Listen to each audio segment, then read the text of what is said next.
Okay, to get started in making our pop-up page, we first need to select 4 sheets of coordinating cardstock. Now, keep in mind one you want to have as a base, and I'm going to be choosing this one.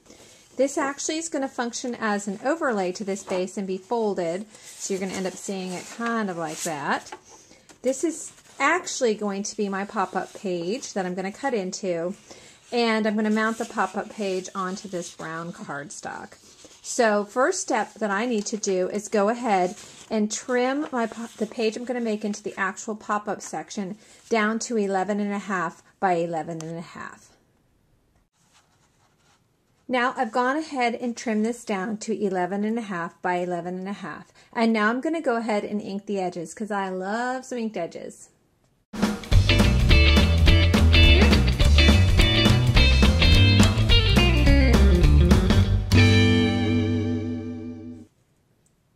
Okay, now that I'm done inking, I'm going to go ahead and take my page that's actually going to have all the pop-ups on it, and I'm going to fold it in half with the design on the inside. If you have two-sided paper, choose which design you want to be able to see when the page pops up and fold that to the inside. So I'm just folding in half, nothing fancy here, nothing to be stressed out. And I'm just going to use my bone folder to get a nice crease. And there you go, design to the inside. Okay, we're just going to mark a couple little measurements on this half sheet, the sheet we folded in half, just on one side of it with a pencil. No need to get stressed out, it's not hard at all. First, what we're going to do is I have a ruler here from Club Scrap, and it's in 2-inch increments. I love it. It's like 2 inches by 18 inches. It's really handy. You could also use a quilter's ruler, whatever you need. And what I'm going to do is take my paper, I'm going to make sure my folded side is towards me, and I'm going to go ahead and I'm going to lay my ruler down flush against that bottom fold, just like this. And then I'm just going to mark it with a pencil. No need to stress out about this, you'll never see it because this side will be in. So that's 2 inches up. So I'm going to go ahead and put a little 2 inches here so you guys know. Okay, and I'm going to make a second line 2 inches up from that first line. This is just for guidance for you for when we start cutting our pop-ups. Okay, pretty simple. Now I'm going to do is from the right and left edge, I'm going to come over 2 inches here from the left edge, and I'm going to come over 2 inches from the right edge.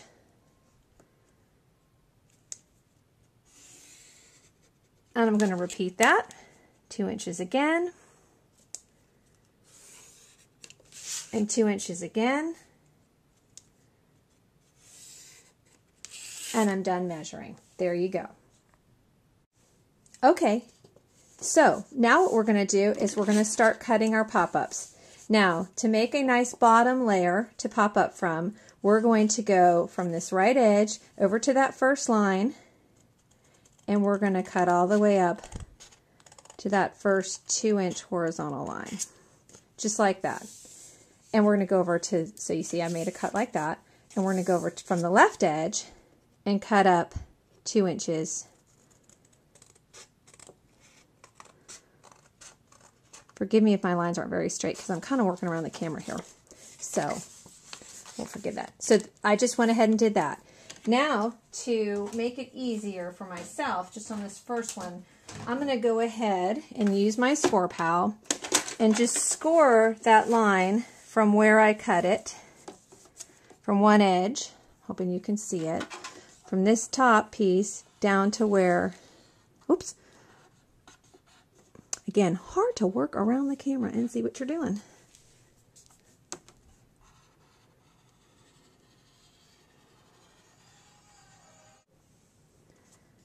Okay, now that I've scored it, I'm going to go ahead and fold it one way. Use my bone folder to get a good crease. I'm going to turn it over and fold it the other way, like that. And then I'm going to open this up, and it's going to come out like this. I'm going to give it a little crease here. So you can see how it sits up here? It's got this nice little fold in it. That's going to be our first little shelf, and we're going to cut into here, and we're going to cut up here, and we're going to be able to mount all kinds of pictures and things there. So let's continue on. So now I have folded it, and I've turned it back over so I can see my lines. And what I'm going to do next is I'm going to cut up again to make another ridge. And I'm going to cut through both sides because I want the top and the bottom to be a little more uniform, if you will. The other thing I'm going to do, which is not measured, but at this point you can start doing all kinds of stuff you want. I'm going to go halfway between these two squares. Again, this is the left edge. I'm going to be careful not to cut all the way up there, or I would cut through this, and then suddenly I don't have a fold anymore. I have a new problem. So do not cut all the way to that top line. So I'm going to go ahead and I'm going to cut up halfway in this box, halfway this distance, and about 3/4 of the way up. So not the whole way again. As you can see, it's not all the way to that top line. I'm going to go over to this box, halfway over, again, 3/4 of the way up. Kind of eyeballing where I was over here. It's pretty close. And I cut through both layers with that. See, both layers. Going to go ahead and try to give that a little bone fold also, as best as possible.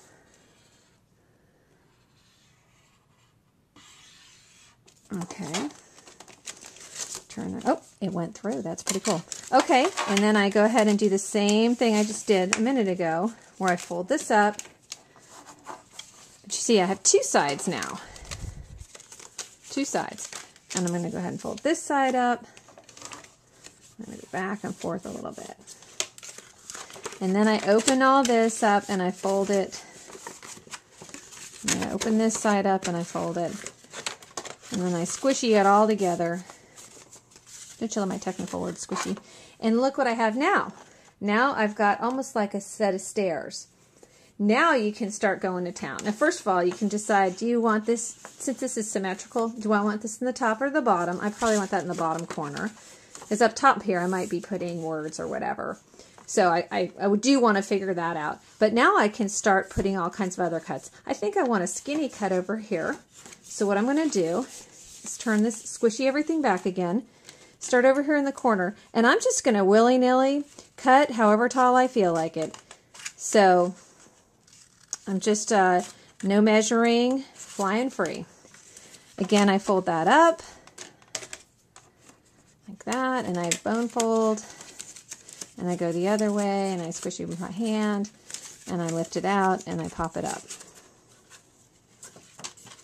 So now you see I have a little side piece there. Actually, turn it back the way I wanted it because this is going to be the bottom corner. Now I have something to mount maybe a skinny tall photo on, a piece of vertical word art or whatever else. Now you can start playing around with this. Now I want to put something up here. This is my top section. I'm just going to put a little stair step here. So what I'm going to do is turn this over. So I just have this piece. Notice the rest is flying free, so I won't cut through that. I'm conscious of how deep this is, so I don't want to cut up all the way that high. But that's okay, because I told you I just wanted a little step anyway. And I'm just going to go ahead and cut up, maybe it looks like about, what is that, 1/2 inch? And again, I mean, there's no hard and fast rules here. You just can do whatever you want. It is totally flying free. Except you do kind of want to make your cuts pretty close to the same height. And again, so I'm going to fold this up.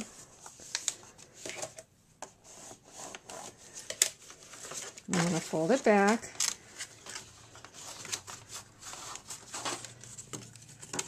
And I'm going to pop it out. And there's my eensy-weensy little, you can see now I have a little small lip there.